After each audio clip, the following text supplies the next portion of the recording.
Ito ang GMA Regional TV News. Nagsalpukan ang dalawang motorsiklo sa San Nicolas, Ilocos Norte. Base po sa investigasyon, nag-overtake sa kabilang linya ang isang motorsiklo habang bumangga ito sa kasalubong na motor.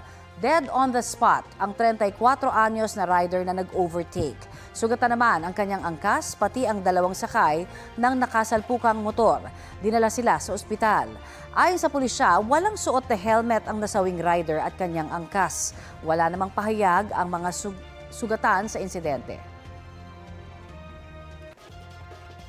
Umabot sa Agoo, La Union ang paghabol at pag-aresto sa isang SUV driver na nakabangga sa Bawang na 3 bayan ang layo. Sa kuha po ng cellphone video sa Agoo, kita ang pag-corner ng police mobile sa SUV na sinasakyan ng suspect. Pinaputukan ng isang pulis ang gulong ng SUV para mahirapan ng makatakbo at binasag ang bintana para mapasuko at mailabas ang driver. Ayon sa pulisya, nakabangga ng kotse sa Bawang ang SUV driver.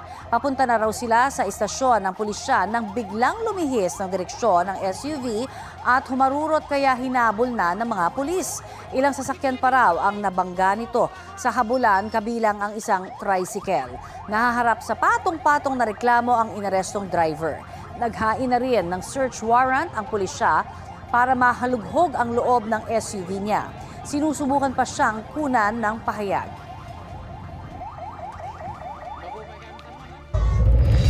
Ito ang GMA Regional TV News.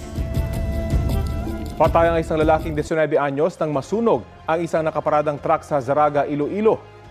Kwento ng truck driver na nang makita niya ang apoy, ginising niya ang dalawa pa nilang kasamahan na natutulog noon sa likurang bahagi ng truck. Hindi raw nila alam na natutulog naman sa front seat ang biktima. Ayon sa Bureau of Fire Protection, bago ang insidente, inutusan ng truck driver ang lalaki na bumili ng sigarilyo. Kabilang ngayon sa mga tinitinang posibleng sanhi ng apoy ang nakasinding sigarilyo. Inaalam din kung may foul play o sinadya ang nangyari. Isinailalim sa autopsy ang bangkay ng biktima.